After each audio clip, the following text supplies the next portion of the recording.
Hi hello welcome to top story. నేను రవీంద్ర సూరి. ఏపీకి హైదరాబాద్ రాజధాని, ఇది ఒక కొత్త వ్యూహం. జరిగింది ఏంటి అసలు? రాష్ట్ర విభజన సమయంలో ఆంధ్రప్రదేశ్ తెలంగాణగా విభజించిన తర్వాత విభజన చట్టం 10 సంవత్సరాల పాటు హైదరాబాద్ను ఉమ్మడి రాజధానిగా ఉపయోగించుకోవచ్చు.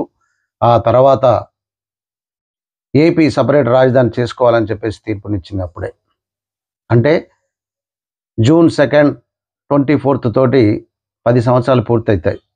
జూన్ 2, 2024తో విభజన చట్టం ఇచ్చినటువంటి గడువు పూర్తవుతోంది. గడువు పూర్తవుతుందనగా మరి ఇప్పుడు మళ్ళీ ఈ కొత్త భాగోతం హైదరాబాదే ఏపీకి కూడా రాజధాని అనే ఒక సరికొత్త పదం తెరపైకి వచ్చింది. ఎందుకు వచ్చింది? ఎవరి ప్రయోజనాలు ఉపయోగించుకోవడానికి, ఎవరి ప్రయోజనాలు పొందడానికి, ఏ విధమైన ప్రయోజనాన్ని పొందడానికి మళ్ళీ ఇప్పుడు మరొక సంవత్సరం ఉందనగా ఈ మాట తెరపైకి వచ్చింది. ఇవన్నీ మనం ఒక్కసారి విపులీకరించుకుందాం. వాస్తవానికి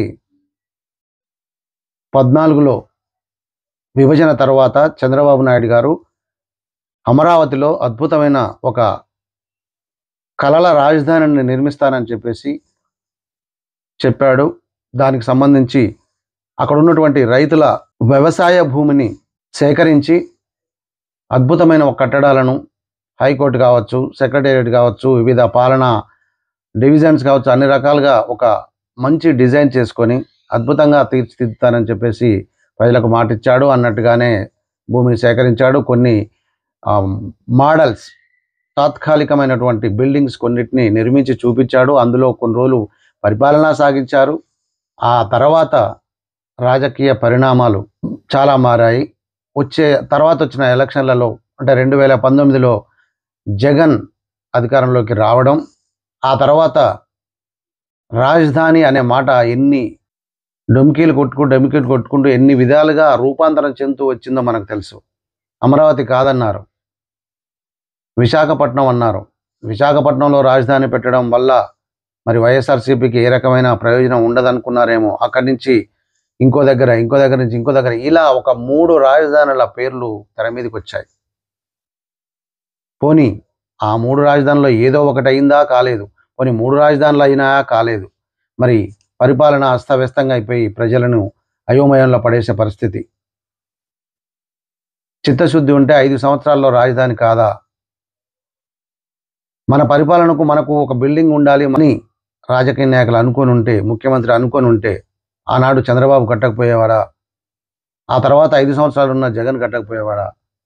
రాజధాని అనేది వాళ్ళ పరిపాలనలో అవసరం లేదు. దాన్ని కట్టడం వల్ల, దానికి అన్ని కోట్లు ఖర్చు పెట్టడం వల్ల నా పార్టీకి ఏమొస్తుంది అనుకున్నారా? మరి ఏమనుకున్నారో తెలియదు కానీ మొత్తానికైతే 5 సంవత్సరాలు కాలయాపన చేశారు. అలా కాలగర్భంలో కలిసిపోయాయి. రాజధాని అనేది మాత్రం లేదు.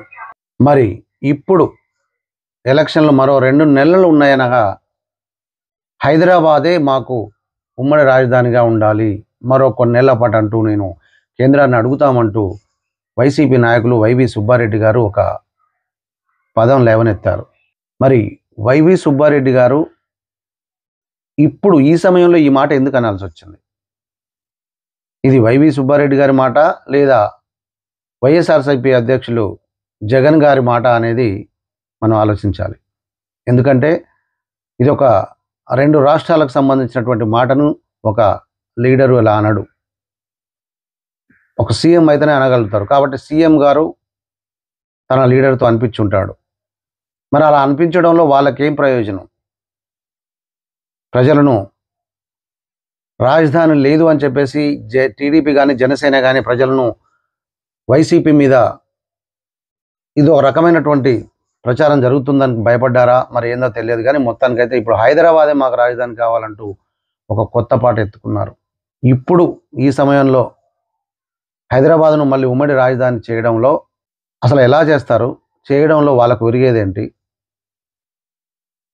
దీన్ని ఎంతవరకు సమర్థిస్తారు? ఇదంతా ఒక రాజకీయ వ్యూహం, రాజకీయ ఎత్తుగడ. రాబోయే ఎలక్షన్లలో వైసీపీని తప్పుదోవ పట్టిస్తున్నట్టు భావించారు కాబట్టి ఇదొక కొత్త రాగం, కొత్త కోణంలో ప్రజల్ని మళ్ళీ గందరగోళంలో పడేసే వ్యూహం ఇది. కాబట్టి ఇది ఆలోచనతో చేసే పని కాదు, అనాలోచితంగా చేసినటువంటి వ్యాఖ్య. అందుకంటే ఇంకొక సంవత్సరం అయితే విభజన చట్టం ఇచ్చినటువంటి గడువు కూడా పూర్తవుతోంది. ఇక మాట్లాడాల్సింది కూడా ఉండదు. ఇంకా గడువు పూర్తవలే కాబట్టి ఇంకో 2 సంవత్సరాలు ఎక్స్టెండ్ చేయమన్నట్టుగా అంటున్నారు.